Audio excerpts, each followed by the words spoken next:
It's story time with the miraculous journey of Edward Tulane. Today we'll be starting the story with chapter 1.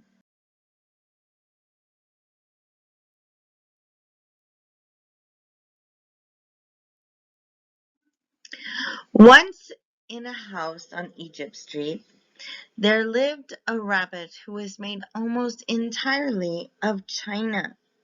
He had china arms and china legs, china paws and a china head, a china torso, and a china nose. His arms and legs were jointed and joined by wire, so that his china elbows and china knees could be bent, giving him much freedom of movement. His ears were made of real rabbit fur, and beneath the fur there were strong, bendable wires, which allowed the ears to be arranged into poses that reflected the rabbit's mood. Jaunty, tired, full of ennui. His tail, too, was made of real rabbit fur and was fluffy and soft and well-shaped. The rabbit's name was Edward Tulane, and he was tall. He measured almost 3 feet from the tip of his ears to the tip of his feet. His eyes were painted a penetrating and intelligent blue. In all, Edward Tulane felt himself to be an exceptional specimen. Only his whiskers gave him pause. They were long and elegant, as they should be, but they were of uncertain origin. Edward felt quite strongly that they were not the whiskers of a rabbit, whom the whiskers had belonged to initially. What unsavory animal was a question that Edward could not bear to consider for too long. And so he did not. He preferred, as a rule, not to think unpleasant thoughts. Edward's mistress was 10-year-old dark-haired girl named Abilene Tulane, who thought almost as highly of Edward as Edward thought of himself. Each morning, after she dressed for school, Abilene dressed Edward. The china rabbit was in possession of an extraordinary wardrobe composed of handmade silk suits, custom shoes, fashioned with the finest leather and designed specifically for his rabbit feet, and a wide array of hats equipped with holes that could easily fit over Edward's large and expressive ears. Each pair of well-cut pants had a small pocket for Edward's gold pocket watch. Abilene wound his watch for him every morning. "Now, Edward," she said to him after she was done winding the watch, "when the big hand is on the 12 and the little hand is on the 3, I will come home to you." She placed Edward on a chair in the dining room and positioned the chair so that Edward was looking out the window and could see the path that led up to the Tulane front door. Abilene balanced the watch on his left leg.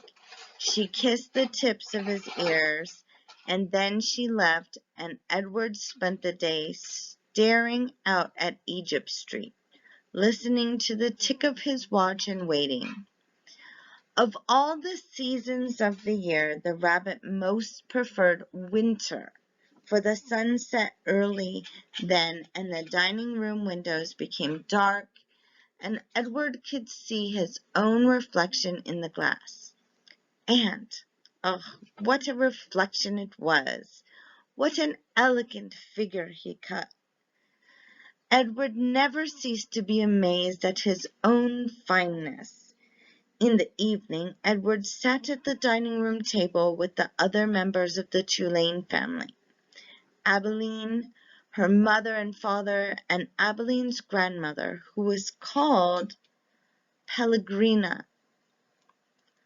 True, Edward's ears barely cleared the tabletop, and true also, he spent the duration of the meal staring straight ahead at nothing but the bright and blinding white of the tablecloth. But he was there, a rabbit at the table. Abilene's parents found it charming that Abilene considered Edward real, and that she sometimes requested that a phrase or story be repeated because Edward had not heard it. "Papa," Abilene would say, "I'm afraid that Edward didn't catch that last bit." Abilene's father would then turn in the direction of Edward's ears and speak slowly, repeating what he had just said for the benefit of the china rabbit. Edward pretended, out of courtesy to Abilene, to listen, but in truth, he was not very interested in what people had to say. And also, he did not care for Abilene's parents and their condescending manner toward him. All adults, in fact, condescended to him. Only Abilene's grandmother spoke to him as Abilene did, as one equal to another. Pellegrina was very old. She had a large, sharp nose and bright black eyes that shone like dark stars. It was Pellegrina who was responsible for Edward's existence. It was she who had commissioned his making. She who had ordered his silk suits and his pocket watch, his jaunty hats and his bendable ears, his fine leather shoes and his jointed arms and legs, all from a master craftsman in her native France. It was Pellegrina who had given him as a gift to Abilene on her 7th birthday. And it was Pellegrina who came each night to tuck Abilene into her bed and Edward into his. "Will you tell us a story, Pellegrina?" Abilene asked her grandmother each night. "Oh, not tonight, lady," said Pellegrina.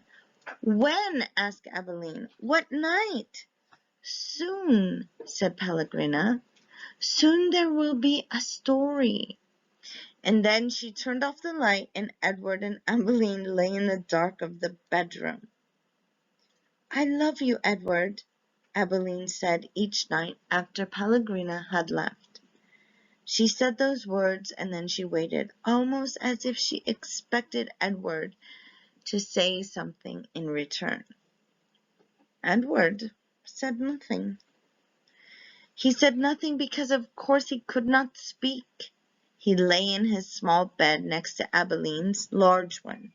He stared up at the ceiling and listened to the sound of her breath entering and leaving her body, knowing that soon she would be asleep, because Edward's eyes were painted on, and he could not close them. He was always awake.